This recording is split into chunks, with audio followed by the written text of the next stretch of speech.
A power lifter is using their muscles as a tool to move weight, whereas a bodybuilder is using the weights as a tool to build their muscles.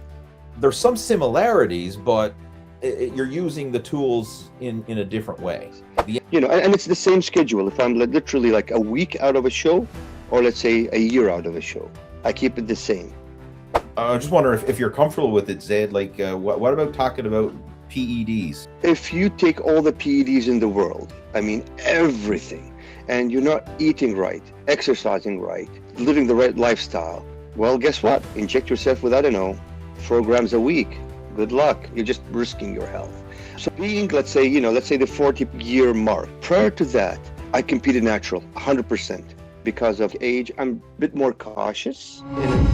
Welcome to another episode of the Total Fitness Bodybuilding Podcast. Lee Hayward here, and I'm joined with a good friend of mine, Mr. Zed Adamo, who's an IFBB pro bodybuilder, and he's also getting ready for another bodybuilding competition. So this is a podcast that I've been looking forward to doing because I've known Zed now since 2009, I believe it was, when we met at the Newfoundland Bodybuilding Provincials. He was competing that year. Not only did he compete, he actually won that year. And we were met up backstage. I was volunteering, helping out backstage. So I remember pro tanning and then oiling and helping you get ready for the stage that year.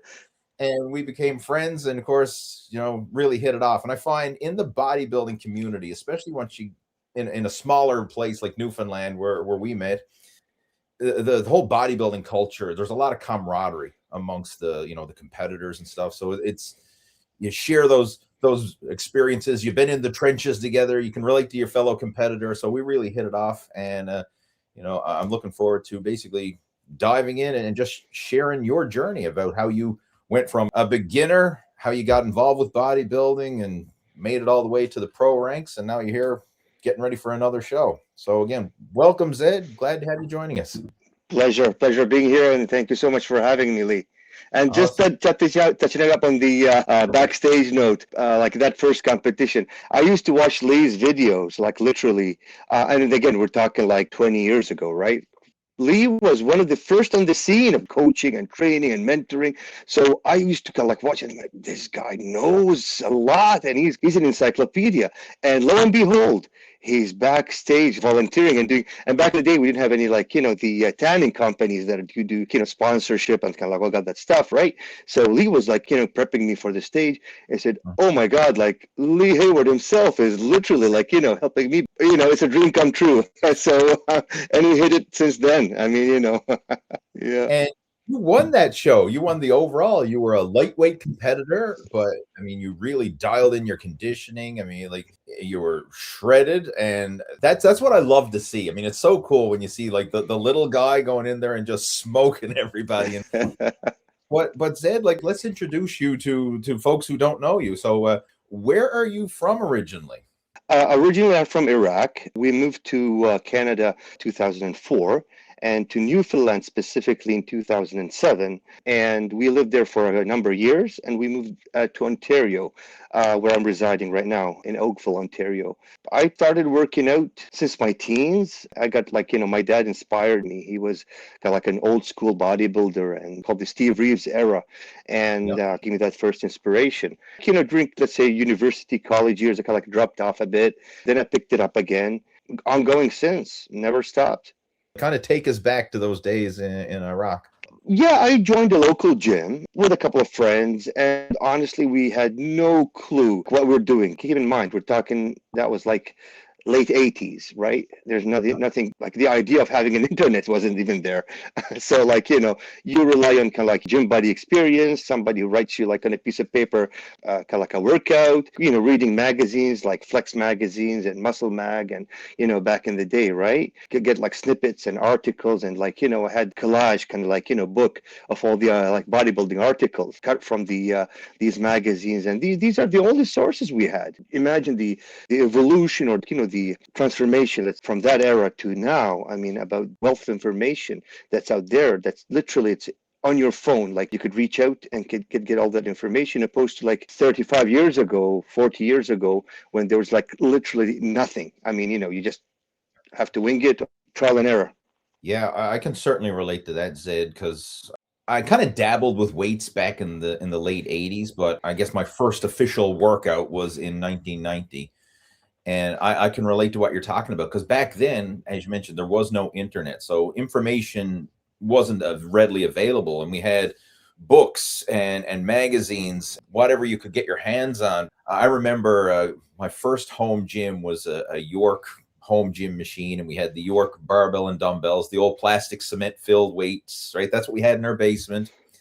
Never even had like a proper bench or rack. I made one myself out of 2x4 out of wood, right? So I made my own squat rack, made my own bench and stuff like that out of 2x4. I padded it with old carpet and mats, so that's what I stacked up on the bench to make it work. And I remember the wall charts and the little booklet that came with the York home gym machine. And I was following, some of the sample workouts and sample eating tips. And I believe it was Steve Reeves was the guy who was featured in the booklet and stuff, right? He was the model Yes, for all the exercises and that. yes, yeah, I remember that. Very humble beginnings back then. And I remember getting my very first magazine. I was at the grocery store shopping with mom and dad, and I seen a muscular development magazine, and it was Lee Haney was on the cover Oh, the year when he won his eighth Olympia title. And I was like, oh man, I got to get that. And I started reading the magazine. I want to be like these guys. This is so cool, right? It's my first experience with bodybuilding, if you will. So I guess your start was kind of a similar in that sense. 100%. I mean, regardless of kind of like, the location, the country, the culture, whatever, back in the day, I probably was all the same. And by Yeah. the way, speaking of books, you remember the Arnold Schwarzenegger Encyclopedia of Bodybuilding? That was the book. That was the one. I remember when I was a teenager. I mean, I couldn't afford to get the book, but I used to go to the library and get it from the library, and I would keep it for weeks on end, just going through that book over and over and over. That was the real deal there, just to see the old It school was. bodybuilder, seeing all the workouts, and of course, being so naive, I thought, well, like, hey, Arnold had like 25 bicep exercises. Well, I think well, I must have to do 25 bicep exercises for a bicep workout, or like all that. So, did you have any role models at the gym or people who helped you out? Yes, I had one like kind of like a figure of a mentor. Reed, his name was. He's kind of like gave me the concepts of like how to compete. He's like, okay, you want to be on stage? I says yes. So I remember like first advices he gave me is this is number one. There's no bench press on or a squat machine on this stage. Like the judges care less how much you bench press. So there's no squat rack. There's no bench press on stage. Number two. Judges will not care how much you weigh. The scale is just for you to be on the stage to put you in that certain category, weight category. So it's not like, oh, I weigh like 300 pounds, I'm gonna win. No, that's not the fact. So like in a way, he was like golden nuggets, information like how to work out, really solidified like my way, like brother to compete. And that's such a big distinction because a lot of guys start working out and they're basically just moving weight, thinking like bigger, stronger. That's the name of the game. And yes, to a degree, there is that element to bodybuilding, but it's much more than just simply moving weight. A power lifter is using their muscles as a tool to move weight, whereas a bodybuilder is using the weights as a tool to build their muscles. There's some similarities, but you're using the tools in a different way. The end goal isn't just to move more weight, it's to build a physique in the bodybuilding world, whereas in the strength and powerlifting world, obviously it's the goal is just to simply move more weight. And if you get bigger as a side effect of that, well, great. So it's similar but different. Totally Explain. agree. Yes. Yeah. And he used that analogy as well. He says like you're not like a power lifter, you're not a weightlifter, you're a bodybuilder. So like there's that distinction. So when was your first competition? I did a couple of local shows back home. I won my first two local shows. I did nationals back home and I got second place, I recall. Then we moved to Canada afterwards. In your case, I mean, you've been doing this for a long time, but you only turned pro relatively recently. I believe it was 2021. You won your Yes, yeah, card at the yeah, American. North Americans. Only to say, like, you know what? Follow your dreams. I mean, there's nothing literally impossible. I mean, if anyone who's been on a bodybuilding stage or dreamt of competing will have that kind of like dabble around with that idea, like I want to turn pro one day. If you're 20, if you're 15, or if you're 40, like you'll have that, oh my God, I want to have that pro card. So lo and behold, I did it in my late 40s. So, and I'm 52 right now. So, I mean, the dream did come true. There's nothing impossible. You're 52 now. How old were you when you won your pro card? 5 years ago, 47. Gotcha. 'Cause I'm 47 right now. So that's when you won your pro card. I mean, that's remarkable because I have to admit, I'm kind of in that stage thinking like, I'm too old to win a pro card. And heck, you did it at 47. That's a sign for you, Lee. Here you go. Start your prep. We'll look up a contest for you. Here you go. Like, start the prep. Like, even though this is what I do, I mean, I'm coaching people, and I even, have a program geared towards helping guys over 40, and the Muscle After 40 Blueprint program. Even for myself, I still have it in the back of my mind. I missed the boat when it comes to bodybuilding, or I went as far as I could with bodybuilding. But heck, here you are. You've actually got your pro card at 47, which is freaking remarkable when you think of this. And to tell the truth, I'll be honest about, not to brag or but the lineup, like when I won my pro card, the vast majority, 20 something people, I would say all of them or most of them literally were their early 40s. Even I was chatting with this guy who literally turned 40 a couple of weeks before he jumped on stage, like 40 plus. Every year you kind of like get older counts, but I managed to be in a lineup with people who are like 5, 6, 7 years younger than me, and I prevailed. So, and again, a year when you're after 40, it's not like, okay, I'm 20, 25, it's the same. There's a kind of like a difference, right? And definitely way better than me, like the science behind it. Again, you won your pro card in the Masters category at the North Americans, right? So you were saying 40 plus. 40 plus category, so that's considered the Masters, and you're saying there was over 20 people in your division. Was that what it was? So 20 people in the Masters class? Yeah. You're talking like people from the States, from Mexico, and from Canada. Not only that, that show specifically is the post-COVID show. So people were literally kind of like cooked up and didn't have the opportunity to compete a year before.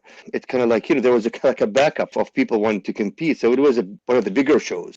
People couldn't compete the year before, and they just wanted to kind of like come out and compete, and like didn't make it because of the COVID last year. So I do it this year. So it was a bigger lineup. Yeah, for sure. I mean, I remember when the whole pandemic hit and all the gyms shut down and stuff like that. So how did you make that work for your own training? Because like, obviously, what was the gym even open for you guys when you were training for that? I utilized like any opportunity. There was like ease of the restrictions. I could go to a gym. It wasn't easy. I mean, all the kind of like you have to line up outside. You have to do this and that. You have to have like a limit, like finish your workout in an hour. But I had a decent home gym, and I kind of like utilized it. My wife, by the way, criticized me, like she gave me hell. You're spending all that money on that gym. Nobody's going to use it. Nobody's going to use it. And lo and behold, COVID comes, and it was probably one of the best investments I've done in my life. I had that gym, so I pushed through. But the thing I had is I developed like a cabin fever per se, because like you're cooped up in the basement in your own gym, no one is around you, alone, and you working out, and things like mentally were not easy, even like for the whole world, right? Yeah, working out or not. I said, okay, so I have to mentally get a fix for that. So what I used to have to do, I had a TV in that gym, and I used to play on YouTube random gym workouts, people working out on YouTube. So you just hear the rattling and the clanging of the plates, people, grunting, and just in your head, you just like, that audio of plates and weights dropping and people yelling and grunting and like pushing, and probably per se is, no matter what you are doing or where you're at, and not kind of like, not even to say box it only in a bodybuilding perspective, mind power, you can like utilize, how can I overcome this situation I'm in? I have to trick myself. And guess what? It worked. It worked. I mean, obviously you got in top shape, and I mean, you won your pro card training in that scenario. So you literally manufactured your own motivation there by watching those videos or having them on in the background while you're working out in your small home gym. And I mean, yes, it's a great home gym, but it's nowhere near like the quality of the gym that you No, train. no, We should just no. share that. Like we actually met up this last spring. It was we met up in Yes, it's out at Pure Muscle and in Northwest Burlington, Burlington. Ontario.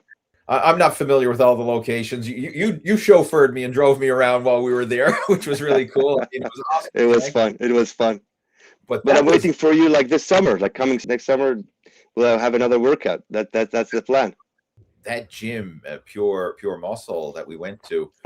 That's where you work out to now. That's your regular gym that you train from, and that is a Correct. bodybuilder's gym. Because I know when we did that workout together, like you were pointing out, like, oh, this person's a pro bodybuilder, and that person's a pro, and this person's pro. There must have been like at least 10 pros at the gym at any given time while we were doing our I would workout. say, yeah, I would say like you come in like in the morning, there's like 6, 7, 8 pro bodybuilders, working out. You come in the afternoon, there's another group. So I Yeah. mean, in any other gym, like probably you'll see once a week, maybe. Oh, a pro bodybuilder came in to work out. But here, like, yeah, there's like, yeah, 6 or 7 working out at the same time. That alone, like that kind of environment must really just elevate your standards and even the expectations for what's possible. Because you get to see that, you see these guys training, and you're once you get around that more frequently, it demystifies it because you realize, like, even though, okay, this is a top pro bodybuilder, the guy's in amazing shape, he's still a real human being underneath. I guess you can relate to this. When I was growing up reading the magazines, like these guys were larger than life. Like you're looking at them in the magazines, and it was like, oh my god, they're like celebrities or superstars. But then when you actually get to meet people and see them work out in real life, it's like, yeah, they're impressive, but they're still real people. It kind of humanizes it, if you know what I mean. Like it makes it seem more achievable when you're seeing it on a day-to-day basis. 100%. Yeah, I mean, you look at that person, and as you said, like looking at a post or a video or a magazine, and you Uh-huh. talk to him and says, at first, like you get that kind of like wow factor, right? Yeah, Wow, I'm talking to whoever, right? Pro yeah. bodybuilder, and I just saw him in like might can like relate to that. There's always that stigma or call that image or call like muscle heads. You look at them the wrong way and they're like literally like rip your head off. But you talk to them and you're talking to like a 300-pound bodybuilder, huge, and he's the nicest guy you could ever talk to. And literally, like you ask him, like, what do you think of that machine? And he'll stop his workout, take maybe 10 minutes of his time, just go through explaining and how it's good and this and that. And like, even me, like, oh my God, if I talk to this guy, he's going to like literally explode. Like, he's going to like, punch me in the face. And he turns out to be the nicest person you could ever imagine talking to, So that unfortunately, that kind of like stigma, call it, or image that's put on bodybuilders, it's not true. It's few and far between. And I can certainly appreciate what you're saying there. I can't even recall a time where I've had like a negative experience meeting a pro bodybuilder. Most of them are very humble, very, very accommodating because I think they all relate to what it was like to be in that situation. Because I mean, they were at one time the newbie who was starting out and looking up to somebody else. True. We've all gone through that journey, right? So I think they're very appreciative of that. And bodybuilding is unique in the way that, yes, they're high level athletes. Yes, they are, I guess, celebrities in the sport of bodybuilding, but it's not so much that they're getting bombarded with people. Like you think of a real celebrity. And what I mean by real celebrity, like an actor or someone who's really in the mainstream, they can't go anywhere without people pestering them and paparazzi and all that. Like bodybuilders don't really have that. They're a celebrity in the gym and amongst the bodybuilding community, but when they go out to in public, nobody's pestering them and bothering them for the Yeah, most part. true. Yeah. So I think that really keeps it humble. But it's cool that you mentioned that, and it's awesome that you're in that situation where you can train in that gym right now and be exposed to that and have access to the inspiration, but also the knowledge of years of experience of some of the best bodybuilders in the country. True. Yeah. Looking back at this, I mean, like, what was it that really sparked your desire to get involved with bodybuilding? Is it something that you knew you wanted to do right from the start, or was it something that kind of evolved after years of training? At first, probably like any teenager, okay, I want to look good to impress girls, So probably that was the first, like, I'll be honest, like I want to be in the gym, just to Yeah. kind of like look better, be more appealing or like impressive. Like, so that's probably the first thing. Then I kind of like, after you have that taste and you kind of like, okay, there's bodybuilding like competitions. So this is what they do. So you start like building curiosity and then like challenge factor. Okay, you know what? I want to challenge myself. I want to do it. I want to be on stage, just for the sake of challenge, probably.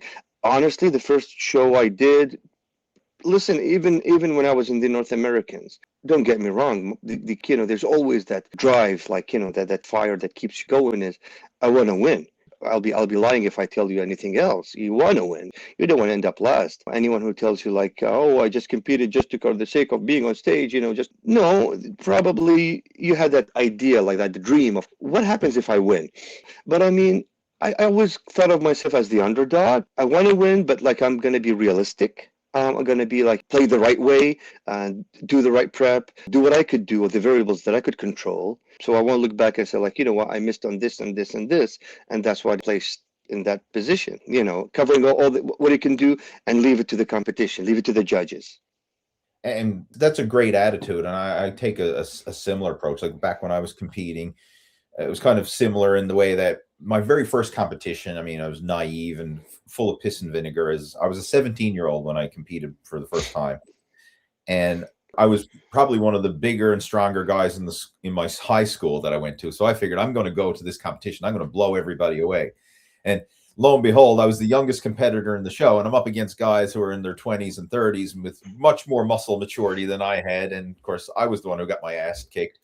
But I learned so much from that experience, and I found that the camaraderie was there because all the older guys were looking at me and like, hey, this is so cool. Like, you got this teenager here who's obviously passionate about the sport and excited. So they kind of took me under their wing and really helped guide me. And you got to remember, this is before the internet. So information didn't come as easily. So we shared phone numbers, and we got to know each other, and like they recommend training routines and strategies and all that kind of stuff. And some of them who worked out at the gym that I trained at, we get to chat and they critique and give me feedback. And so there's all that camaraderie there.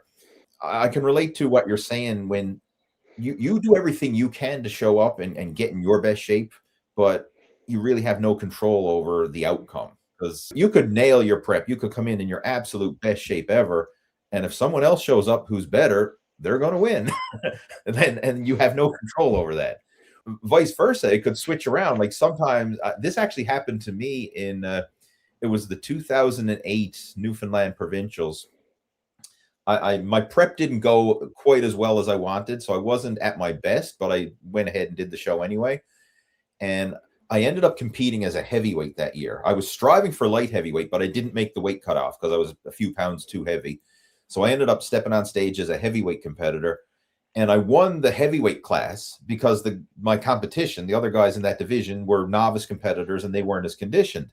So even though I didn't feel proud in that I didn't hit my personal best, it was still good enough to win the class. Now, yes, I got the trophy, and I have my name in the record books as, okay, I'm the heavyweight winner for 2008. But personally, I didn't feel the same satisfaction because I know I didn't hit my personal best. Whereas I remember one year I competed at the Atlantics, and I was at my absolute best.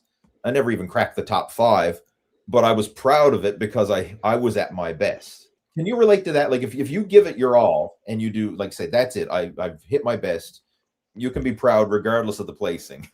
I totally agree. And you know what funny thing is? I had the exact same experience. I mean, so funny. You're talking like you're saying it, and I'm kind of like, oh my goodness, that's what I had literally last year. So, or 2024, sorry. Yeah. So what happened is I did 2 shows in 2024. I did the World Masters, and I did a show in Florida, a master show as well. So the Mhm. first show I did, like in the World Masters, is maybe kind of like over prepped, if that's the right word to say. I kind of like pushed myself too hard. I came in way lighter than I wanted. I don't know. I was off. Like it's me. I mean, I probably panicked, so I didn't do that good. But in the second show, which is like also a stacked lineup, I got fourth in the second show. So, yes, it's a better positioning, similar kind of like, quality athletes, let's call it. But I was more happy because the reason Mm. is I literally brought in the muscle quality, the shape. I'm kind of like, okay, that's what I want to be on stage. And I brought it in the second show. So even, yes, I did not win first place, but I know in my heart that given all the variables that I could control, I managed to kind of like, bring in the best that I could, which I was happy. I was extremely happy. It's like for me, winning first place. Yeah, absolutely. When you hit your personal best, I mean, that's all you can do. Like you've hit the goal, and then the placings is kind of like that's the icing on the cake. I mean, sure, it'd be nice to pull off the first place trophy and all that, but you really can't control that. It depends on who else shows up. Exactly. It's great that you mentioned that, and I know you're actually getting ready for another competition now because we were chatting through Messenger, in order to arrange this podcast, and you mentioned that you're currently prepping for another show. So I'm just curious, like, has anything changed in your approach or your contest prep? Thinking back to even like when you were an amateur, turned pro in 2021, like how has that evolved? Like how has things changed or have they changed at all? Like bodybuilding is a very unique sport. There's not even like one show that's kind of like, or one prep, let's call it, that's similar, identical. So you say like, I'm followed this from that show, so I'll do it again. 100% is going to like literally go in place. 100%. Every show, every prep is unique. Number one, you're getting older, your body's changing. The way your body processes nutrients and at the same time shedding fat is different. So many other variables. I mean, a million things could go on, so you have to tackle all them. What you do is like you can like pick and choose, like, okay, so I did this in that prep, that worked, so I'm going to plunk it and plug it here, see if it works. So there's no two preps that are similar. For me, for this prep, again, because of like age, I'm a bit more cautious in a sense. In my exercise, I'm now kind of like leaning more towards machines, towards more controlled range of motion rather than free weights, bars, dumbbells.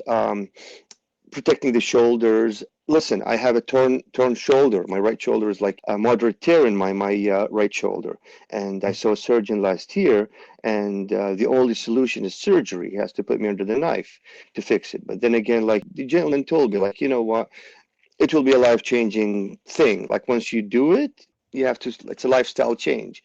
No more competition, no more this and that for a year or two till I recuperate. So I thought, you know what, let me kind of like work around it. I don't want to do the surgery, so let's give it a try. I'm going to modify my workout. The supplementation is more like geared now, let's say, towards like joint health. I'm doing lighter weights. I'm doing more controlled, more kind of like squeeze. I'm getting, let's say, out of a 30-pound dumbbell, probably as much pump or more even that I used to get like out of a 60 or 70-pound dumbbell. Just to squeeze, the slow, the concentration, the focus, all these aspects. So probably that's the thing that changed, now.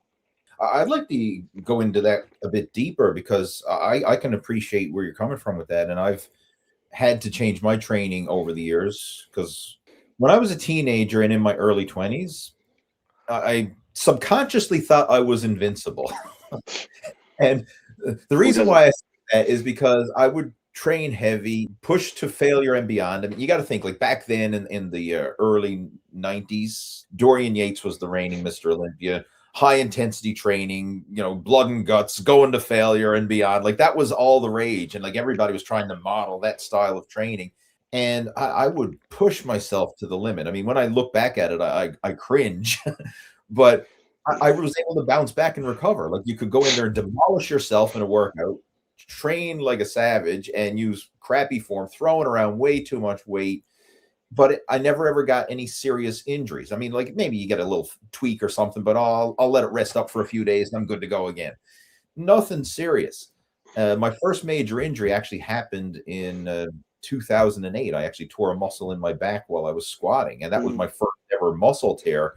And like that still haunts me today. Like my back has never been as strong since then. Like prior to that, I worked up to like a over 500-pound squat, over 500-pound deadlift. Like I haven't been able to go anywhere near those weights since that muscle tear. Right, it still haunts me today. So I've had to modify my training, and now at this stage of the game in my late 40s, most of my workouts are using machine exercises. And if I do use free weights, it's done with control and not just simply being a plate pusher, not just moving weight for the sake of moving weight anymore. It's done with that slow, controlled motion, like muscling the weight up, not just simply trying to move the weight. Exactly, exactly. I mean, that kind of like ego part, let's say, which we used to have when we were younger, is like, oh my goodness, I'm kind of like, look at me, I'm bench pressing 405. Oh, everybody's looking at me. Guess what? They might be looking at you for 2 seconds, and that's it. They'll forget about you like 2 seconds after. So I mean, and if you're like pushing with like very crappy form, they might be looking at you, but they're like, what's this dude doing? Like what's in his head? Like, you look at his form. It's a done deal injury. What are you doing to yourself? They might be looking at you that way. And to be honest, I would rather impress people on stage rather than having like that 2 second lapse of wow factor. Doing the right way. I'm building solid muscle, like right way, injury free, or minimize the possibility of injury, and present it something that's more admirable, I think. Yeah, I can certainly relate to what you just said there. When I see young guys in the gym, and again, it's usually the younger guys who are benching 3 plates aside or whatever, like struggling for that 1 rep max of 315 on the bar. And yeah, I'm looking at them because it's like I'm almost like watching a train wreck happen because I'm waiting for either they're going to get stapled to the bench and yell for help, or is this going to be an injury? And I'm like looking, but I'm cringing as I'm looking at them, right? Like, yeah, I'm looking at you all right, but I'm looking at you with concern, not with admiration. Right? Yeah, I agree. in the day, I was that guy. I mean, yeah, people would look at you, but Jesus, am I going to have to call 911 for this guy or what? Right? Yeah, guilty as charged, all of us. I mean, everybody. You can't deny it. We all done that. That's one thing. Like, if I could go back in time, that's probably one of the key things I would have told my younger self if I had the ability to do so, is to train with purpose and not just go in there and try and train with punishment and see how much weight you can lift. It's true. I mean, when you're saying like, if I could go back in time and tell my old self, don't do it. But then again, how did you learn? If you go back in time and tell you don't do it, you might have kind of like, and that's a very kind of like, like a conundrum. You learned the hard way that I shouldn't be doing it. Because if definitely somebody in the gym 30 years ago told you, Lee, don't push hard, be careful. Like, what this guy knows, he knows nothing. Yeah. Shut up, old man. That old fart, he knows nothing. I'm going to push hard. He's just jealous. That's probably the exact attitude I would have had. I mean, Yeah. Yeah. So some of these lessons, they have to be learned the hard way in order for them to really sink in. There's a lot of truth to that, because I think if you tried to teach that to someone today, they'd say, yeah, okay, thank you for the advice, and then they'd be laughing at you behind your back, right? True. And I think a lot of guys who are in their 40s and beyond can relate to this. Like, even if they haven't competed in bodybuilding, but they just worked out recreationally, a lot of guys had that mindset of, just no pain, no gain. I'm going to push myself hard. And then the older you get and the more wear and tear you get on your body, the more you need to respect your body, not forcing it to grow. It's kind of like providing the right environment in terms of stimulation, nutrition, and all that, and kind of let it grow versus trying to force it to grow. It's a different approach. Like, just take us through, like, what does a typical workout routine look like for you? Like how many days per week are you working? Do you follow like a structured training split? In my head, the mental aspect of the game is really big for me. I don't have like, let's say, an off season or an on season or a prep or whatever. In my head, it's always on. Probably you've heard it from me like 20 times before. That was my last show and I'm retiring and I'm done. Because everybody like tells me like, okay, it's your last show. You're going to compete again. Yeah. We heard that before 20 times. So, and I keep on doing it. For me, there's always that, okay, I'm done. I'm not going to compete. But what if I do compete? So I don't want to kind of like fall behind. So I keep on like, let's say, doing my 5 days a week workout. I try to kind of like commit as much as possible. Life happens, but I mean, I get my 5 days a week. It's usually like an hour and a half to 2 hours a day. And I'm doing this the last couple of years, is I do, let's say, 20 minutes of stretching before I work out. Mhm. especially for the shoulders, nurturing the injuries, whatever. So just the warm up, stretching. I take my time, 20 minutes. I do my workout session, which is of like an hour, 10 minutes, Mhm. weights. And then I'll do, let's say, 25 minutes, 30 minutes cardio. Okay. Stepmaster, treadmill, depends, right? So I do this, and yes, I'm doing it to control the weight, but probably for the cardiovascular health, in a sense, I'm doing the cardio. So it's, let's say, all in all, you're talking about 2 hours. It's not about finding time, it's making time. You move things around in your day. You know what? I have 2 hours, I'm sitting there doing nothing. Guess what? I'm going to go to the gym in these 2 hours. And when I talk to friends, oh, I can't find time. I'm too busy. And says, Mm. okay, so 10 hours a week. You can even spare 10 hours a week of to work out. Like you get 2 days like weekend. Wake up at 7 instead of like sleeping in. You get there to 2 days. Now you get left like with just 3 days. Don't tell me whatever, like unless you're working three full-time jobs, you cannot find 2 hours to kind of like Mhm. just run to a gym. And it shouldn't be the fanciest, most hardcore gym in the world. Any gym, get a gym in your basement. Like, nowadays, I mean, you could get like decent equipment. There's no excuse. So I split. I'm the type of person I do like one muscle group a day. So like there's legs day, chest, back, and shoulders and arms. So that's my 5 days. And I throw in like a couple of days I do the abs, calves, like the complementary kind of like exercises. And it's the same schedule. If I'm literally like a week out of a show, or let's say a year out of a show, I keep it the same. There's so much there I want to unpack because there's a lot of good advice. So you're following a 5 day split, and you're hitting one muscle group a day. You prioritize, but you might throw in, like, say, abs or calves or some accessory stuff at the end. You're combining your weight training and your cardio together in the same workout, so that, like, Yes. there's no double split. Like, okay, cardio in the morning, weight training in the afternoon, or vice versa. It's just like one workout. To be honest, yes. You know what? If I'm kind of like closer I am to a show, what I Yeah. do, and depending on my conditioning, right? I'm Hmm. usually, let's say, at my heaviest, 15 pounds out of my kind of like stage weight. Losing weight is not kind of like issue. So what I do sometimes, let's say, you know what? Next week or next 2 weeks, whatever, I'm gonna be busy at work. So I'm gonna like have to squeeze the time away. You know what? I have something to do after the gym at 7 p.m. So I don't have much time. So I'm gonna split my cardio in the morning in my home gym, do Yeah. this part, or just sometimes, you know what? Just the sake of change. Sick and All right. tired of using the exact same color, like, I want change. I want something different. Yes, it's gonna be my home gym, but guess what? It's a change. I miss, this kind of like, treadmill I have in the basement. I want to use it. Even if it's a more basic one, I'm comfortable using it. So I'll jump Yeah. on this. So yeah, I mean, split it. I do it like here and there. Yeah. So you allow that flexibility. We should just talk about it too. Like, I mean, obviously you're quite busy. I mean, running a business, you're a father, you're married. Like, I mean, you got a lot on your plate. I mean, you and your wife, you have a medical clinic. Correct. Yeah, Yeah. I do the management, she does the medical part. And, like, how many hours a week are you guys working in the clinic? So I'm working like a 9 to 4, kind of like my schedule. I leave at 4.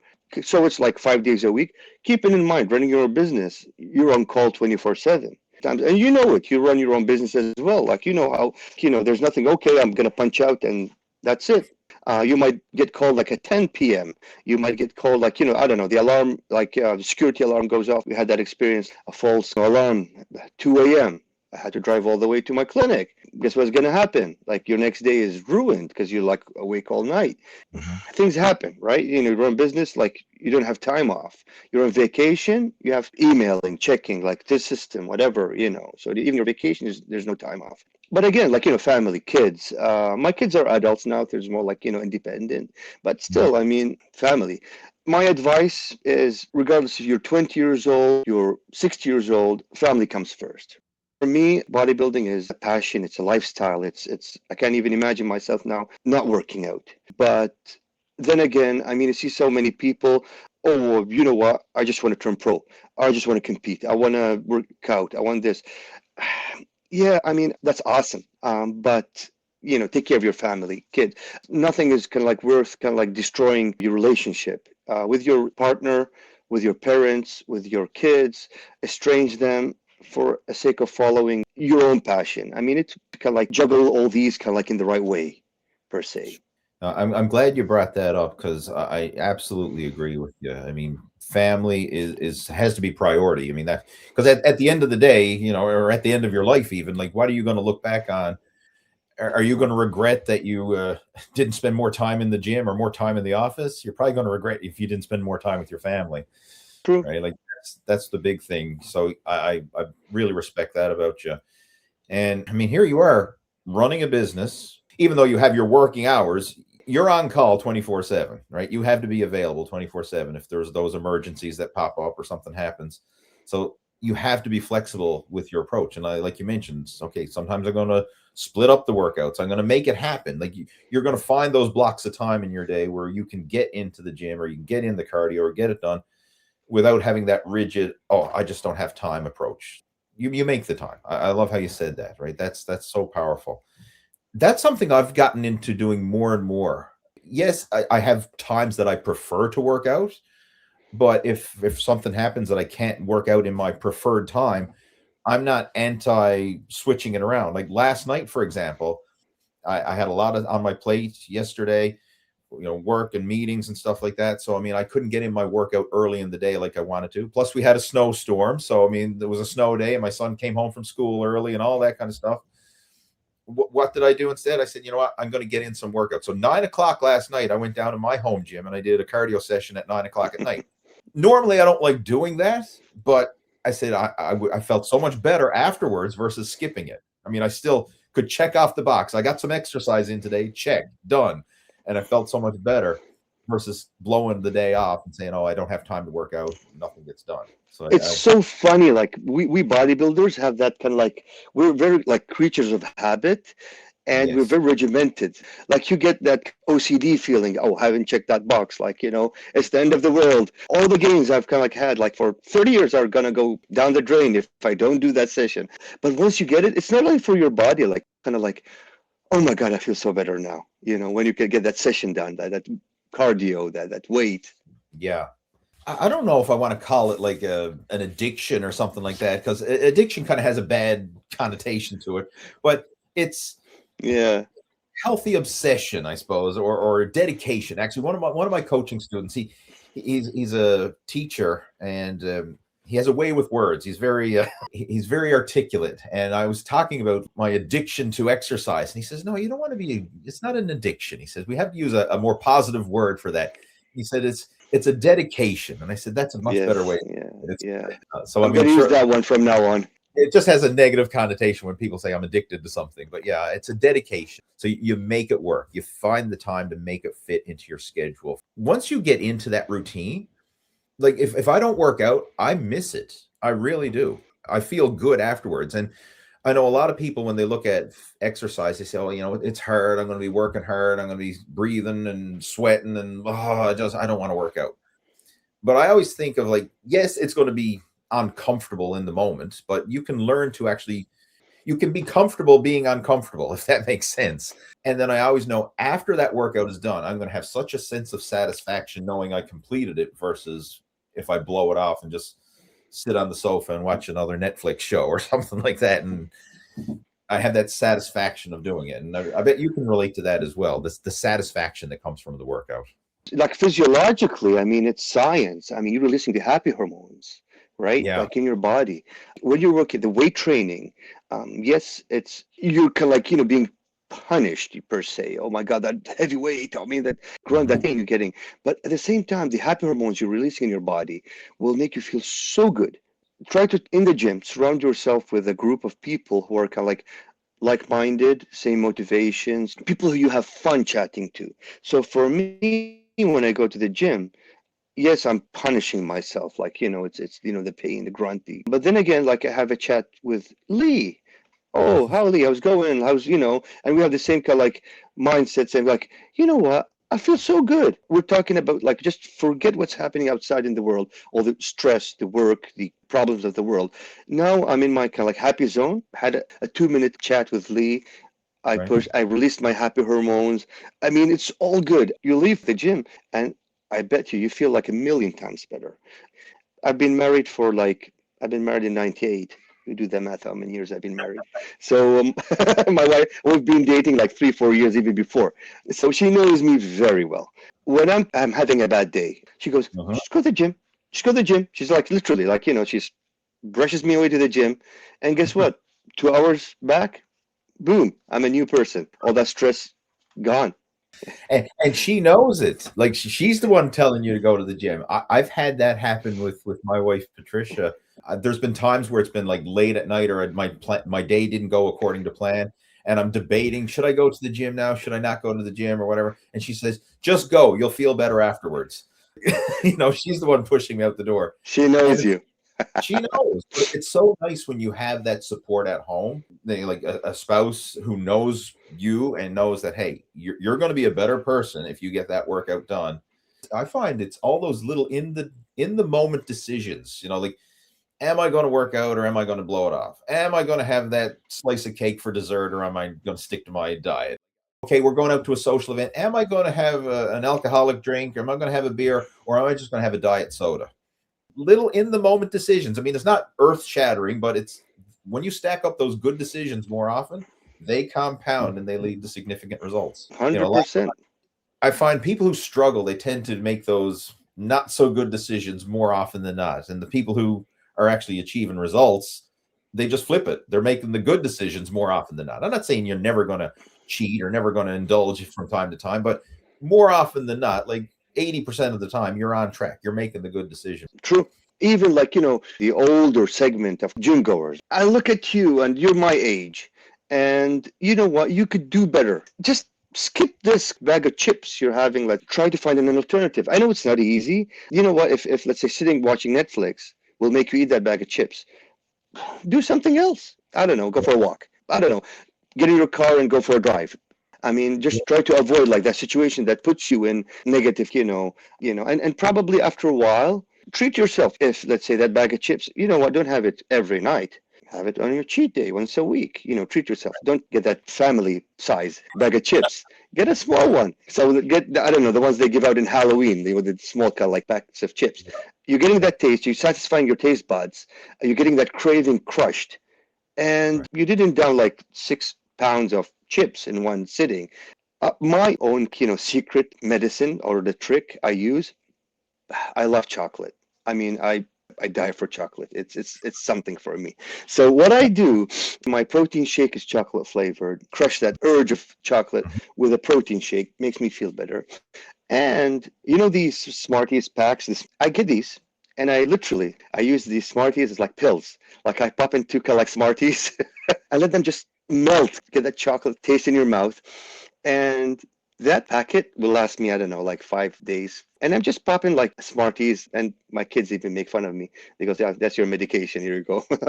Just pop a Smartie. I mean, that's awesome. I mean, but again, it's little things that can kind of satisfy that craving, and knowing that you're allowing yourself to have that little bit of chocolate, that little Smartie or whatever, it's much more manageable that way than if you said, like, I'm never allowed to have chocolate ever again, right? And you try to go like cold turkey. I'm never allowed to have chocolate. But you just allow that little tiny bit of indulgence. I mean, literally a couple Smarties, which trace amounts of calories, right? Okay, you get the taste of chocolate on your tongue. It's satisfying it on a small level, and it's enough. Like, it's enough to kind of like make you feel like you're not depriving yourself. I can relate to that. I do little things like that from time to time. I mean, for example, like if I'm craving a cookie, I'm not going to beat myself up and say, "Oh, never allowed to have a cookie, not allowed to have a cookie, not allowed." Because I find what happens then is that cookie craving builds. I'll go a week or two with no cookie, then the craving is building and building and building and building. And next, in a moment of weakness, after a bad, stressful day or something, like, screw it, and I'm going to eat the whole goddamn box of cookies. You know what I mean? And then you'd really feel bad about yourself. Whereas if I just had a cookie, okay, I eat the cookie, I satisfy the craving. Now I can forget about it and move on. Like Yes. it releases the pressure.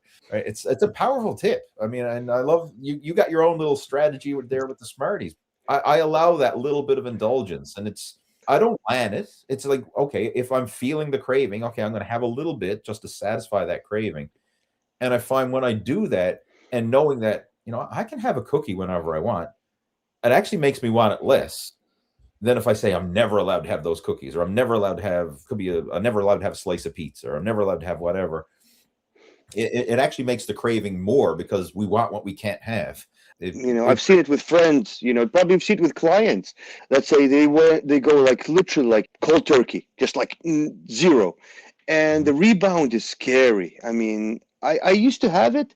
I kind of like controlled it, managed it. Let's say if I'm prepping for a show, Yeah. and you could relate. You know how hard like the last 2 weeks are like prepping for a show. So the day like after from stage, and it's an endless frenzy of feeding, just like pushing stuff in your face, and you feel so bad after that. One, it's very unsafe and unhealthy having minimized levels of salt and sugar in your body, and suddenly you're just cramming all that fluid and salt and sugar and drinks and alcohol, and boom boom boom boom boom, like tens of thousands of calories. Your body is like, okay, so you've been like drying me out for like 3 months, and now you're just like, what's happening? Your heart will not like it. It's dangerous, and unfortunately, so many incidents, like people who are like situation hospitalized, or God forbid, even worse, happens after the show. That rebound, kind of like shock that happens.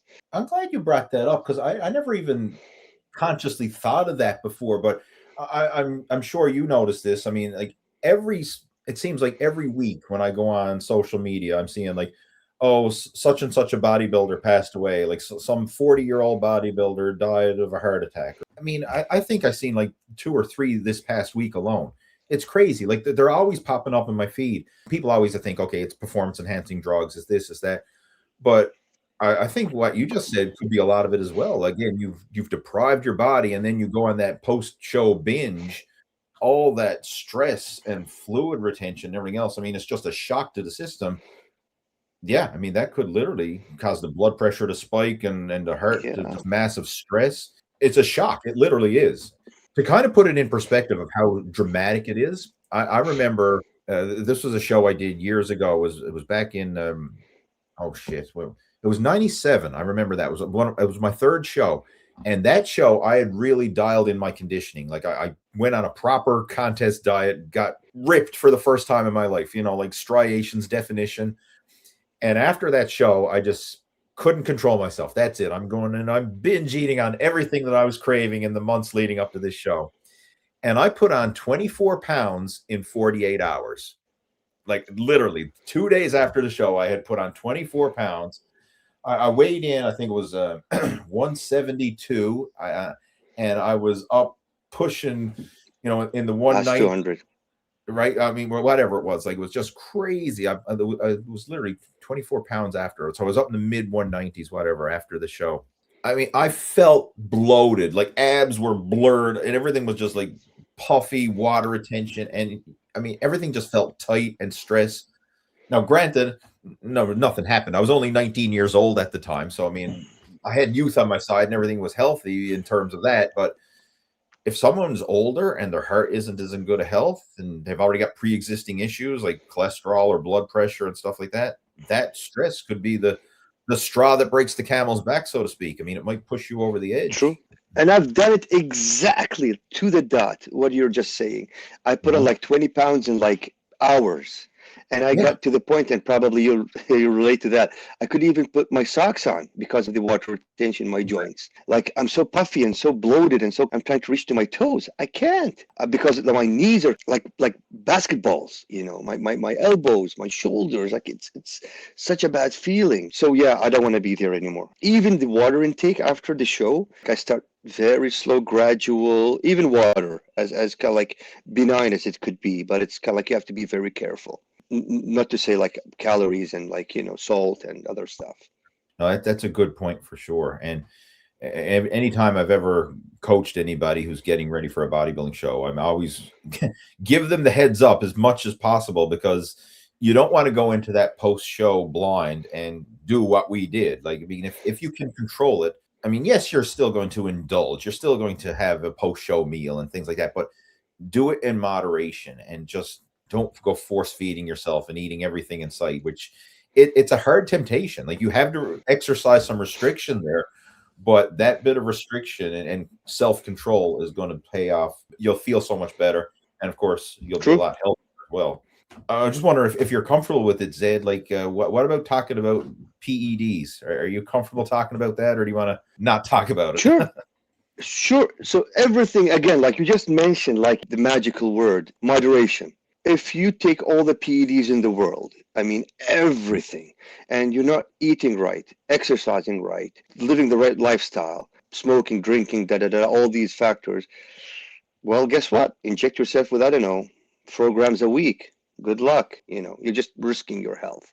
So everything in moderation, being, let's say the 40-year mark. Prior to that, I competed natural 100%.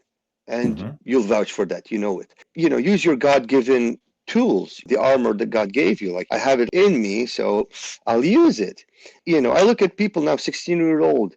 You're healthy as a buck, and you're Mhm. pinning yourself. Like, why? Use what's in your system. You get to that point, you hit that wall, and then Mhm. you know what? I might consider doing that in a scientific, right way, minimal usage. Nothing is worth the risk. Wait till you can like deplete what's in you and then cross that wall. Get something that kind of like elevates you to the level where you're at. Don't think any crazy. Like I could just simply say that. I'm glad you brought that up and are comfortable sharing this because it's such a serious topic, and not a lot of people are willing to talk openly about it. One of the things that scares me is it's so readily available now. Like anybody can go online and underground supplements, we'll say, underground PEDs, Yeah. as if you really don't know what it is you're getting in some cases. It's really a wild, wild west, especially for young people, like in their 20s or younger. Like we've even seen people in their teens now, but like your body is at its natural prime. Do not mess with it because once you start adding something to the mix, you're going to disrupt your own natural hormone production, and it's not going to be the same. If it ain't broke, don't fix it, so to speak. But one thing, as you're getting older, like especially guys in their 40s and beyond, and nowadays we're hearing so much about TRT. A lot of people think that's the magic bullet, right? Like, okay, I'm going to get on that TRT and that's it. I'm going to be huge and shredded, and I'm going to look like a bodybuilder. I know of so many people who've reached out to me over the years saying, I've been taking TRT for over a year and I'm still fat. Like, what the hell is on the go?" And thinking that that's going to cancel out, diet and exercise because the doctor prescribed me TRT. And it just doesn't work that way. Like, you cannot cancel out diet and exercise. And I have another one of my coaching students who's done remarkably well. Mike Brown's his name, and he started working out at 56, did his first bodybuilding show at 60, and looked phenomenal. I mean, like, Awesome. he's got himself in phenomenal shape, did really well, and he's on doctor prescribed TRT. Now, I'm not sure the exact number, but it's somewhere around 150 milligrams of testosterone a week, plus HCG and some other accessory things like that. I mean, in the bodybuilding world, like this is bare bones. This is nothing in the bodybuilding world. Like 150 milligrams of testosterone is Just like a drop. there's bodybuilders using 10x that and more per week, easy. I've done a podcast with Mike and stuff, and we were openly talking about his TRT use and stuff. And a lot of people, when they see his results, they say, "Oh, it's because you're on that TRT. If I got on that TRT, I'd look just as good as you." And knowing the sport and knowing what's involved with it, that's just one that's a pet peeve of mine. Can you relate to that? Have you heard of people saying similar things like, "Oh, if I just took what you're taking, I'll look what your look like." I hear it very frequent. And even Yeah. if I don't hear it, I could see it in people's eyes. Or if I kind of like, yeah, just taking what you are taking, like, yeah, I could even be better than you. Again, coming back to the lifestyle, there's so many factors. Like it's not only this, like PEDs, that's elixir of youth. Fix everything up. Like, oh, okay, I take tests and I take like GH, and guess what? I'm gonna live forever. No, again, like you have to exercise right, eat right, sleep right, regiment your lifestyle. So many things. Genetics play a factor as well. It's unfortunate, but like, some people are born to be bodybuilders. Some people are made to be power lifters, big and stocky, and they could move weights. But that factor, I mean, and again, like, people will be surprised that the minimal you use, it could be definitely more effective or to a degree. I mean, it's not the quantity. If I'm going to like inject 10 cc a day, I'm going to like be 10 times more. Well, guess what? Like your body is going to take as much, and the rest is either going to be like, thrown in the garbage, always going to have like an adverse effect on your system, right? It's like my car takes like 60 liters of gas. If I fill her up with 200 liters, what's going to happen? It's going to spill. You know, it's not like I'm going to fill my car with 200 liters of gas. It's going to run better, or going to, like, be bigger. It's going to take the 60, and the rest is going to be waste. You're wasting your money. You know, the financial aspect, to be honest. I tell people, oh, I want to do this and that and this. I said, bro, number one, you're just 20 years old. You're 18 years old. Don't. Health-wise, think of your health. Two, can you afford it? It's not like, okay, I'm going to take one sip of that kind of like magic potion, and I'm going to wake up like Captain America in the morning. Like, Right. that's only in Marvel movies. It doesn't happen in real life. You know, you have to take that sip of potion for the rest of your life to keep on looking like Captain America. So keep that in mind. Can you afford it? So many factors you have to think of, right? And people, unfortunately, just get carried away and just like, let's do it. And that's it. Yeah. One analogy I like to use to kind of explain it is, like, in recent years, I've really gotten involved with cycling. Like, that's my primary sport now. I compete in local cycling races. If you look at top pro cyclists, like, they're all riding the best of the best bicycles, like a professional bike that you would see like in the Tour de France or something like that. It's probably a $15,000 bicycle. Like, it's carbon fiber, it's got all the latest gears, electronic shifting, like it's aerodynamic, and like all the bells and whistles that you would need, like all the small marginal gains are in that bike. Like, it's engineered for absolute perfection to be the fastest, most efficient bike possible. If you're not a good cyclist, like, let's just say you take someone off the street and say, okay, I'm going to give you a $10,000 bicycle or a $15,000 bike. Do you think you'll be able to keep up with the guys in the Tour de France? No. Like, you could give a pro cyclist a $200 Walmart bike and give a beginner a $15,000 super bike. The pro on the Walmart bike is going to kick your ass. Right? You know, that's an amazing analogy. That's so true. Right. You nailed it. And we look at bodybuilders, like, a lot of us don't realize the genetic component, because the genetics for building muscle, it's not obvious. Like, if we're looking at basketball, okay, one of the genetic components is height.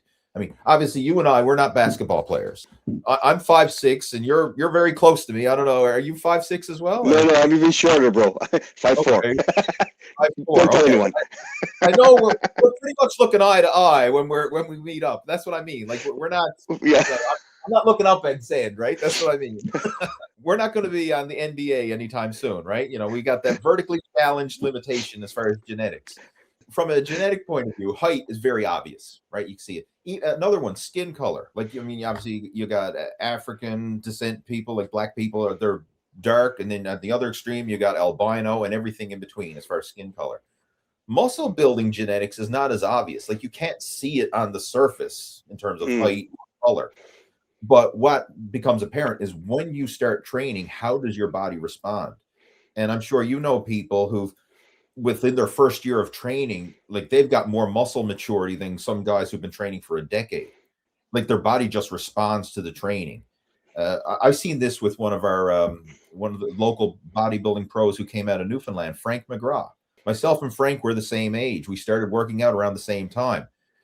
Frank's body just, like, when he's touched a weight, he grew. Like, his body just grew crazy. And even though I was in the gym working hard, like, my body didn't respond the same. Sure, I mean, I made progress. I got bigger. I got stronger. But it's just on another level. Like, you see guys who are genetically built for bodybuilding, their body just responds so much better. And that's kind of universal. Like, if you look at some old pictures of guys like Jay Cutler before he started training, I mean, he had a physique that looked like someone who probably been working out for 10 plus years in year one. Same with Dorian Yates. So I actually listened to a podcast of Dorian just recently. And when he started working out, like, again, he was like the biggest guy amongst the group.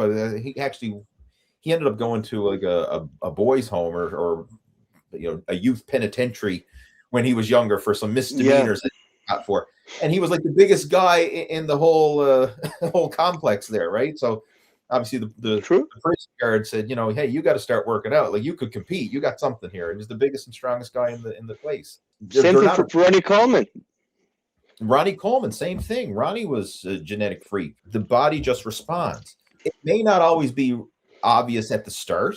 You know, you could still be like a skinny teen when you start, but how does your body respond like after a year or two of training? And the guys who are genetically gifted, they usually respond very quickly.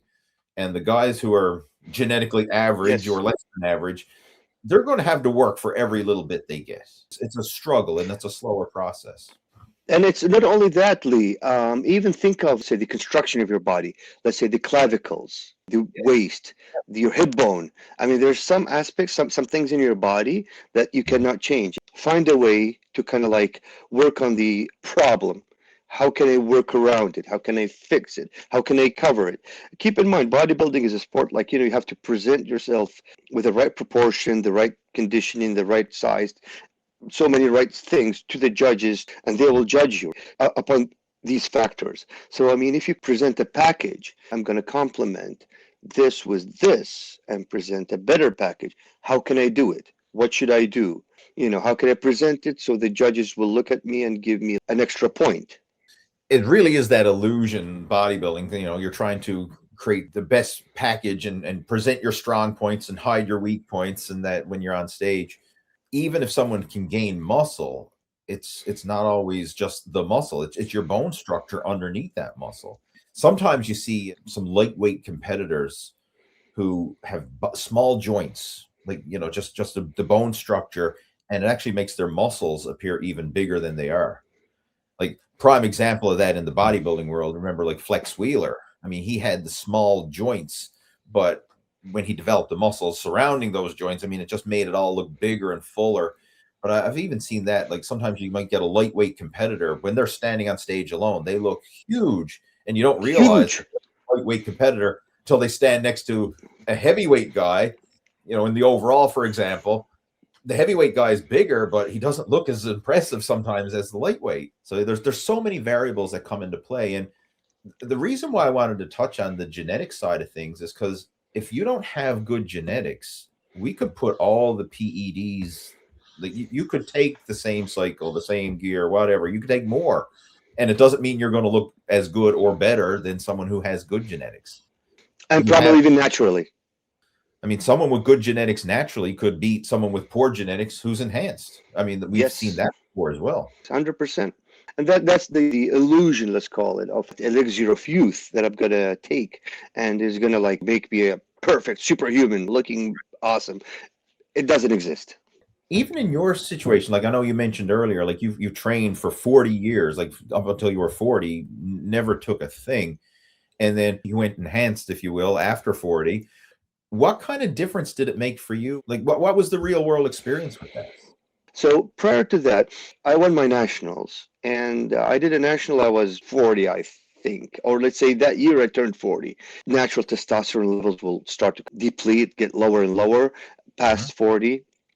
It wasn't, let's say, mind blowing or mind boggling or like, that huge transformation. Reason is, whatever I did, all the cycles was very, very slow steps, baby steps. Nothing was crazy. I didn't kind of like, okay, let's dump everything in, and no, very slow. So that feeling like was the same because I simply elevated all the levels, the variables in your body to the same level or a bit more than I Mhm. was younger. And you go on a cycle, you kind of like do a PCT, you just clean your system, stay clean for months, Mhm. go back again, clean yourself for months, go back again, keep your natural production come going on, whatever's left of it, right? I didn't put like significant amount of muscle. Probably now, lean weight, I'm at 191, 192 pounds. So that's my heaviest point. If I kind of like went full throttle, I would have passed 200, add more weight. But is it healthy? Is it right? Is it going to be a good quality muscle? Will it be that appealing? When you add muscle to your frame, sometimes like, oh man, that doesn't look right. It's look what you've Mhm. done. You missed it. It's not about, walking like the Michelin man. Not that appealing look. You have to get that kind of like X frame, that appeal. It's like art. Okay, I'm going to put like 300 pounds of clay on that statue, and definitely it's going to look nice. No, a Greek god statue, that's lean and will definitely look wow, more than like the Michelin man, statue Right. next to it. That's a great analogy. I like that. This is important because a lot of times people have that more is better mentality, especially when it comes to performance enhancing drugs and just bodybuilding in general. Like if I work out more, I'm going to get better results. If I eat more, I'm going to build more muscle. Like it's more, more, more. If I take more gear, I'm going to build more muscle. And it's basically just using what your body needs to kind of give you that slight edge. It's not about just simply piling in more. Along with the health side of things too, like do you take some precautions there? Like one thing when it comes to different compounds, oral steroids versus injectable steroids, like a lot of the oral stuff are very harsh on the liver and hard on the body that way. From a health point of view, stay away or at least minimize the use of, Minimize. and then focus more on the healthier, safer compounds. Another one that you hear a lot of is trin and various compounds similar to that, like because we have underground pharmacies. There's different variations of it, but like that is very hard on the body, hard on the liver, hard on the kidneys and stuff. And you hear of people suffering consequences. So like if you are going to go down that route, one, ideally, especially for people over 40, this should be done through a doctor or through a TRT clinic and not just winging it on your own and Google searching and going by whoever the local gym guy is you're getting your stuff from. I mean, ideally, if you're 40 plus and you're interested in this, talk to a doctor, talk to a TRT clinic, and there's lots of them available now, right? This is something that can even be done online. You can get online consultations. But if you are going to go down that route, you have to do your homework and you have to always approach it with that conservative, almost like a scared mind. What am I going to do to myself? I would much rather someone be going to it very cautious and conservative and like holding back the reins versus just like, oh, I'm just going to go nuts. I'm going to get huge. I'm going to get jacked and throw caution to the wind. Right. I cannot agree more. It's you literally nailed it. Like, that's the thing. Your body is not going to be very happy when you do something wrong to it. Think of it like, for people who want to start working out past 40 or like, start, let's say, competing or whatever. Think of when you were 20 years old and you had like a big Saturday night, had a few drinks. You wake up next day, you know what, probably a little headache, give it a couple of hours, you're back on track. You're good. I'm okay. So what? I had like 10 beers last night. Guess what? You have like one sip of beer today and like, oh my God, like you'll suffer for 2 days. Same kind of like, body's not going to be very easy to recuperate from that. Yeah. Speaking of harsh compounds, I mean, I see people, young and old, 40s, 50s, 20s, whatever, Right. and using like tren, whatever, like it's like a soda pop. Come on, man. I mean, the damage is happening. It's like playing with fire. Playing with fire, you will get burned really, really bad.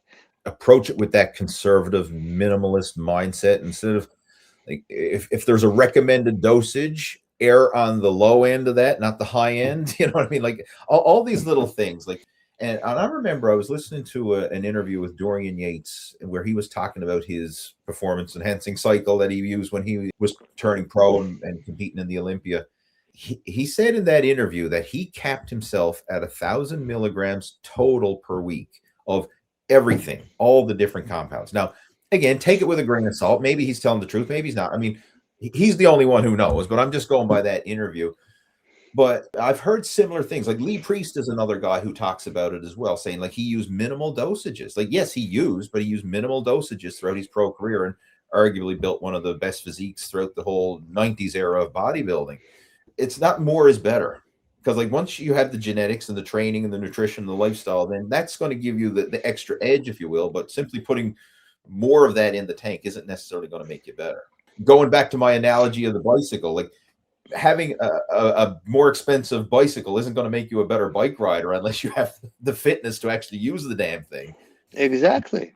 The 90s era and early 2000s produced the best quality, the golden age of bodybuilding. Like even today, if they bring them, like plunk them from the 90s and bring them today's lineup, they're going to win hands down. They're definitely using less than today's athletes. Like today, in one shot, I know people using like 1,000, a shot, and that's insane. But then again, do you see the same quality of muscle? Like I'm not talking like top level pro bodybuilding, right? Like it's the top of the top. No, I mean the 90s was less usage, better quality. Go figure. And another thing we got to factor in too, like back in the 90s, there wasn't the same compounds available. I mean, we have stuff available today that wasn't available then, SARMs and peptides and God knows what else. I mean, there's Yeah. stuff that's in the PED category now that didn't even exist back then. It's a different ball game entirely. And like all the old time bodybuilders that I've talked to in person and people that I've read about who've been open about it, the numbers were way lower than what they are now. Like, I mean, people starting off very, very, very conservative and then gradually building it up. Whereas now people are starting off with cycles that an old school bodybuilder would have used as a peak in their contest prep. Like that's the newbie first timer, right? Exactly. Like racehorse, a racing horse will take like that amount. It's insane. It is a part of the sport. It's I mean, it's more open now than ever, but I just want to put that caution out there. If anybody is going to go down that route, obviously, if you're in your 40s and beyond, you can do it under doctor supervision. That'd be 100%, 100%. But if you are going to go the other route on your own, then do it so conservative for sure. Do like blood works, blood checks, frequent medical visits. Be cautious. Knowing the sources, you're putting stuff in your body, in your bloodstream. Be careful what you're putting in your body. Now that's a very important point, because nowadays, especially on social media, I mean, I've been approached by just random people on the internet trying to sell God knows what, and I'm sure you've probably had it too. Like anybody who's in the fitness industry, next thing you know, someone sends you a message or friend requests you, and then they start asking you about your workouts, and the next thing you know is, hey, I got some stuff to sell you, right? I give you a good price, blah blah blah. Like, do not buy shit off the internet. Do not do that. Do not fall for that, please, for God's sakes. If you are going to get stuff, know where it comes from. Like, have some real references. Yeah, but you'll be surprised how many people fall for it, and like get scammed in that, like mind-boggling.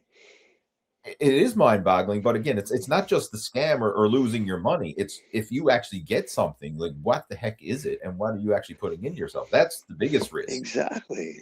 Screw the money. It's not about the money. It's about your health. Like what you're putting in your body. It's literally going to my bloodstream. So be careful. We're going to get ready to clue this up, but I just have a couple rapid fire questions, if you will. I want to finish off with, what do you think is one of the biggest training myths out there? Training myths. Oh goodness. I would say you're not going to grow in a week. It's like, okay, you know what? I'm going to compete in next month or in 6 months or whatever. Bodybuilding is a sport of patience. With all due respect, like some coaches out there who work more money oriented, or like, oh yeah, I'll put you on stage in 3 months or in 6 months. Oh, you know what? There's a show in June. How about we do that show? And you work with me, and you know what? I'll put you on that stage. It's possible. Don't get me wrong. I mean, if you're Ronnie Coleman, hell yeah, you're going to be on this. You're going to win it. Not only that, but how many Ronnie Colemans do we have, in the world? One. So patience. Nothing's going to happen in a day. And do not get disappointed if you can like come back in 3 months. Oh, you know what? But I look the same. It's not much big difference. I thought I was going to like be like Arnold Schwarzenegger in 3 months. No, it's not going to happen. No matter what you're doing. That's probably, in my opinion, one of the biggest myths. Yeah, I guess it's the unrealistic expectations. Yeah, yes. Couldn't agree more. What do you think is one of the most underrated exercises? Like, in my opinion, squats. Back in the day, squat was the king. Now, you rarely see people squat. Squats will literally build your body from your neck to your toes. Every muscle fiber in your body is going to work out squatting. Nowadays, I mean, I look at the gym and I see maybe just one guy squatting, one girl squatting, maybe. Everybody's using machines, using this and that, and because it's so damn hard. I mean, squats are hard. There's no way around it. It's a hard exercise, and you're right. Most people go for the pendulum squat machine or some hack squat variation or the leg press or whatever.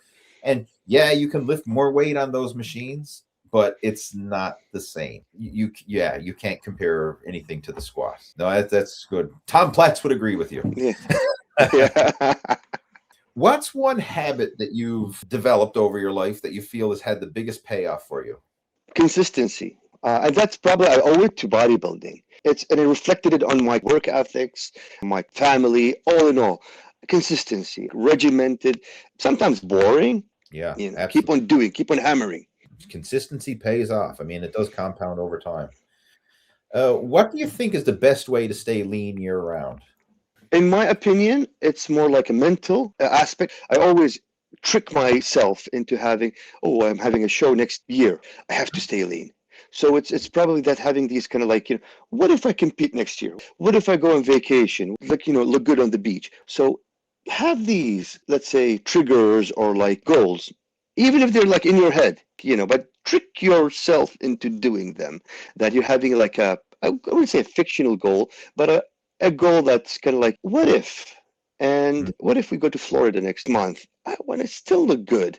yeah, I like the mental one you mentioned. Like always thinking of what if, like, hey, what if I want to go on vacation, or what if I want to do another show, or I want to do this? Like having some purpose and drive versus oh, there's no consequence. Like if I get fat, who cares? Like that type of attitude. And it's so easy to let things slide. But if you put a little bit of expectation, something that might happen, I might want to be in shape for something. Yeah, that's enough to kind of tip the scale and make those little in the Yeah, moments. Yeah, I love that. I've used that myself, and I'm a very competitive person. And what I mean by that is I need to have some purpose to my training. Like if there's no purpose to it, I will fall into that track of letting things go. Like I mean, I've done it. I've gotten fat in the past because I didn't have any real drive or purpose. So competing in bodybuilding was that like, hey, I got a show coming up. That was enough to make me take action now in the moment. Now my sport is cycling. So I mean, I'm always thinking like, hey, I want to be better on the bike. So like, what do I need to do as far as training, nutrition, rest, and recovery to perform better on the bike? Like got races coming up now in the spring once the snow melts. So I'm doing that now. I'm training in the gym and planning things because I want to be better when the race season starts. So yeah, I mean, I have to have that purpose. And I find that if I don't have something that I'm going for, it's easy to let it just get lax, get true. slack. 100%. So you're currently in contest prep now for what show is it you're doing now? What's coming up for you? It's called the Tri-City. It's in Columbus, Georgia. It's going to happen on I think, the 11th of April. So I'm 11 weeks out. It's still the fun part of the prep. Yeah, I mean, I'm planning on doing this one. If everything goes fine, and there's another one in Washington 2 weeks after. So I come back home, head out there. It depends. We'll see how it goes. That's exciting. I mean, I'm looking forward to seeing how you do with those. So again, thank you so much for doing it. I mean, this was a fantastic conversation. Really Perfect. enjoyed it. My Let's pleasure, and let's do it again. I'm yeah. open all the time. Is there anything that you wanted to cover that we didn't? I think we covered a lot, but I mean, again, like age is just a number. Keep on hammering. There's nothing impossible. If you have it in your mind and your heart and you work for it, you will achieve. Being realistic, obviously, but I mean, nothing is impossible. Age will never hold you back. I just want to say that. It gives me hope for the future. I mean, here you are now getting ready for a pro show. I mean, looking awesome. I mean, hopefully you hit a personal best in terms of conditioning. Thank you. Thank you. So there you go. That concludes the conversation with Zed Adamo. And I really enjoyed that conversation. We covered the full bodybuilding journey from humble beginnings to competing as an amateur, how things have changed and progressed over the years, how he's changed now in his 40s and now into his 50s. And we even touched on the topic of performance enhancements and how they do make a difference, but it's not the big magic bullet that a lot of people think. So again, I'm so grateful that Zed took the time out of his day to do this podcast. I mean, it was very insightful. I got a lot out of it, and hopefully you did as well. And if you did enjoy it, please give it a big thumbs up. If you're watching this over on YouTube, you can subscribe to the Total Fitness Bodybuilding YouTube channel. If you're watching over on iTunes or Spotify or Amazon or whatever podcast platform you're listening to this on, please leave your honest review. I would really appreciate it. And if there's anything that you would like to see in future episodes of the Total Fitness Bodybuilding Podcast, reach out and let me know. I've got my contact information down in the show notes. You can send me an email if there's anything in particular that you would like to see covered. Because again, I'm doing these podcasts to help you, right? This is all about you, helping you with improving your fitness journey. So what would you like to see next? Let me know, and I'll do the best I can to help make that happen. All right. Have yourself a fantastic day, And I look forward to talking to you in the next episode of the Total Fitness Bodybuilding Podcast. Take care. Over and out.